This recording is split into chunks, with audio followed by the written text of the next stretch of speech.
चने की दाल को आप इस तरीके से पीस कर या आप हाथ से दबाकर आप फीड कराओगे तो उसका ये फ़ायदा होगा। अस्सलाम वालेकुम दोस्तों, उम्मीद करता हूँ आप सभी दोस्त खैरियत से होंगे और मैं दुआ को हूँ अल्लाह पाक आप सभी दोस्तों को हिफाजत में रखे। दोस्तों आज मैं आपको एक बार फिर हैंड फीड के हवाले से बताने वाला हूँ कि आप रोटी, ब्रेड, बाजरा और एग्जैक्ट के फूड के अलावा आप कौन सी चीज़ और मज़ीद है जो आप फीड करा सकते हो और उसका रिज़ल्ट और नताइज आपको पॉजिटिव ही मिलेगा। तो दोस्तों आज मैं आपको बताने वाला हूं कि आप किस तरीके से चने की दाल या काले चने का इस्तेमाल कर सकते हो। ठीक है दोस्तों, ये काले चने जो आपको अमूमन हम कबूतरों को फीड कराने के लिए, यानी कि कबूतर के जब बेबीज़ निकल आते हैं तो दोस्तों तब हम ये देते हैं ताकि उनके बेबीज़ हेल्दी रहें। ठीक है, इससे अच्छी उनकी प्रोग्रेस आती है। ठीक है, बच्चे एक्टिव रहते हैं और हेल्दी भी दिखाई देते हैं। तो दोस्तों आज मैं आपको बताऊंगा कि आपने इसको किस तरीके से इस्तेमाल कराना है अपने किसी भी पैराकीट के बेबीज़ को फीड कराने के लिए। साथ में आपको मैं आज इस वीडियो में ये भी बतलाऊँगा कि आपने चने की दाल और काले चने को कितने वक्त भिगोना है। ठीक है, और उसके बाद उसको आप हाथ की मदद से किस तरीके से फीड कराओगे। आप सिरिंज की मदद से कराना चाहो तो वो भी करा सकते हो। तो दोस्तों मैं आपको साथ ही में बताऊंगा कि आपने चने की दाल फीड कराने के बाद या काले चने फीड कराने के बाद आपने कितने वफ़े से पानी पिलाना है और कितने ml पिलाना है। इंशाल्लाह इस सभी बातों पर हम बात करेंगे इस वीडियो के अंदर। तो चले आए दोस्तों, शुरू करते हैं। दोस्तों आप चने की दाल या आप काले चने भी भिगो सकते हो चीज़, ठीक है, जिसका टाइम पीरियड होना चाहिए तकरीबन 16 से 14 घंटे आपने इनको भीगने के लिए छोड़ देना है। जब ये अच्छी तरीके से भीग जाएंगे तो दोस्तों आप जब इनको हल्का सा मसलोगे, ठीक है, इनका छिलका बआसानी उतर जाएगा। फिर आपने अपनी उंगली से ही इसके ऊपर थोड़ा सा ज़ोर लगाओगे तो दोस्तों ये टूट जाएगा।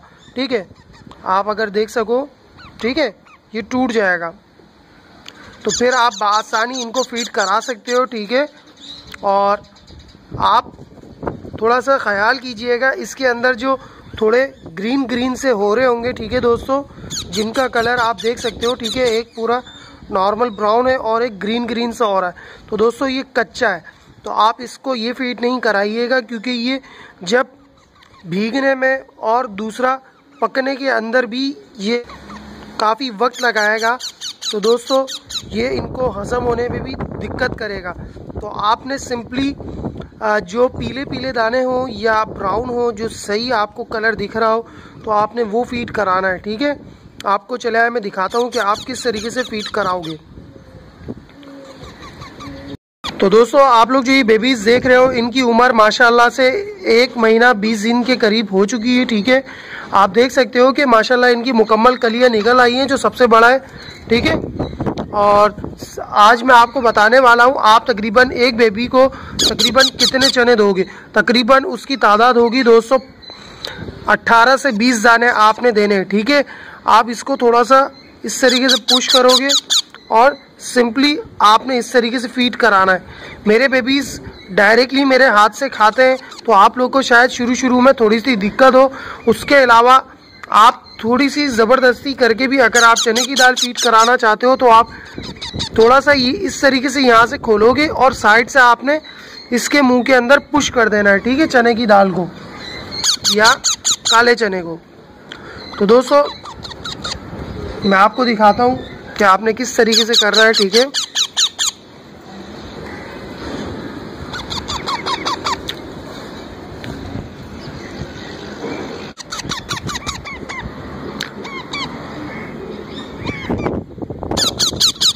दोस्तों अगर आपसे इस तरीके से हाथ से दबाने में अगर आपको दिक्कत महसूस हो रही हो तो आप सिंपली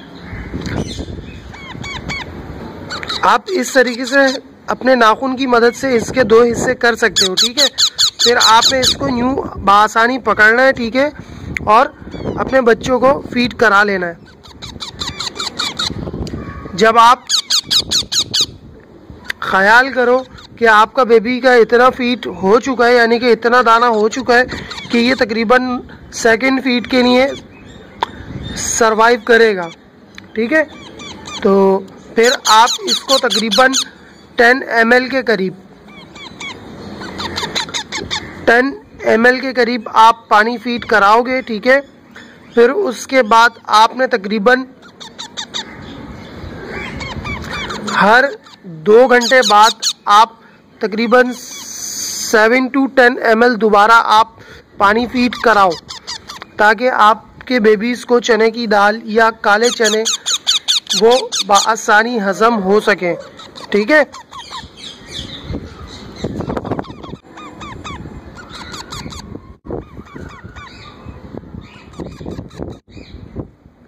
चने की दाल को आप इस तरीके से पीस कर या आप हाथ से दबाकर आप फीड कराओगे तो उसका ये फ़ायदा होगा कि इनको हज़म करने में आसानी होगी, ठीक है।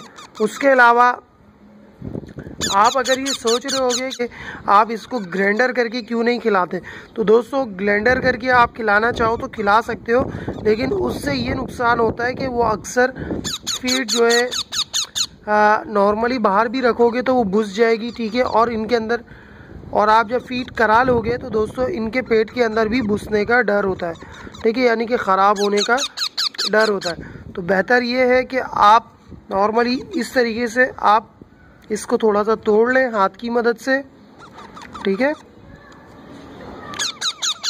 आपने तोड़ लेना है, फिर आप इसको यही फीड करा सकते हो।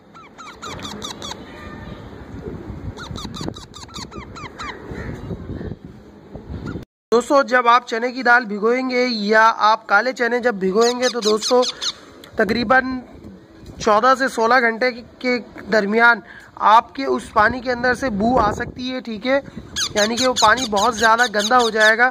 तो आप सिंपली उस पानी को फेंक कर आप न्यू पानी ऐड कर ठीक है, अपने चनों को या चने की दाल को आप रिफ़्रेश कर सकते हो, ठीक है, दोबारा से। तो उससे आपको बहुत फ़ायदा मिलेगा, ठीक है। तो क्योंकि चने की दाल और काले चने काफ़ी देर भीगने के बाद उनमें स्मेल सी आ जाती है, ठीक है। शायद आपको अपने हैंड्स के अंदर भी पूरे दिन आपको इसी की स्मेल आएगी अपने हाथों से। तो आपने तकरीबन इतने वक्त भिगोने के बाद आपने उनको नॉर्मल सादे पानी से वॉश कर लेना है, ठीक है। तो दोस्तों अब मैंने आपको ये फीड आपको रोटी, बाजरा, ब्रेड और आज चने की दाल का इस्तेमाल बताया है, वो इसलिए ताकि आपका बेबी जब फीड नहीं उठा रहा हो रेगुलर फीड को, यानी कि वो बज़दन हो जाते हैं या एक चीज़ से खा के वो तंग आ जाते हैं, तो दोस्तों उनकी फीड में चेंज लाने के लिए आप इन चीज़ों का इस्तेमाल कर सकते हो, लेकिन इनको भी आप रेगुलर नहीं रखना। अगर आप देखो कि आपका बेबी को उसको हज़म हो रहा है तो आप इसको कंटिन्यू रख सकते हो, नहीं है तो आप तकरीबन हर 2 दिन बाद इस चीज़ का इस्तेमाल कर सकते हो, तो इससे आपको रिज़ल्ट अच्छा मिलेगा। मैंने आप सभी दोस्तों को दिखाया कि आप किस तरीके से घरेलू चीज़ों से और कम खर्चे वाली चीज़ से आप किस तरीके से आप किसी भी पैरेट के बेबीज़ को फीड करा सकते हो, ठीक है, और उसका रिज़ल्ट इंशाल्लाह आपको पॉजिटिव मिलेगा। और साथ ही मैंने आपको ये चीज़ें यूज़ कर दिखाई हैं, ठीक है, और करा कर दिखाई हैं, ताकि आप सभी दोस्त भी अच्छे तरीके से फीड करा सके, ताकि आपका बेबी भी हेल्दी और एक्टिव रहे। और साथ ही में इंशाल्लाह मैं आप सभी दोस्तों की रिक्वेस्ट के ऊपर मेल फीमेल का जो जेंडर है दोस्तों मैं आपको मुँह ज़ुबानी तो बता सकता हूँ, ठीक है, लेकिन मैं ये चाहता हूँ कि मैं आपको वीडियो प्रूफ के साथ आपको गाइड करूं, ताकि आपको मुश्किलात का सामना कम करना पड़े, क्योंकि अगर मैं मुँह ज़ुबानी बतलाऊँगा तो आपको काफ़ी दुश्वारी का सामना करना पड़ सकता है। तो इसलिए मैं कोशिश कर रहा हूं कि आप सभी दोस्तों के लिए वीडियो मैं बनाता रहूं, ठीक है, क्योंकि मेरा मोबाइल का जो रिज़ल्ट है दोस्तों वो इतना कुछ ख़ास नहीं है। मैंने अपने दोस्त से रिक्वेस्ट की है, इंशाल्लाह उसको वक्त मिलेगा तो वो और मैं ज़रूर आप सभी दोस्तों के लिए एक अच्छी वीडियो बनाकर आप सभी दोस्तों को दूंगा, ताकि आप सभी दोस्त भी मेल फीमेल का जेंडर बआसानी पहचान सकें। तो दोस्तों फिर मिलते हैं हम अपनी नेक्स्ट वीडियो में, जब तक दीजिए मुझे इजाज़त। अल्लाह निगहबान।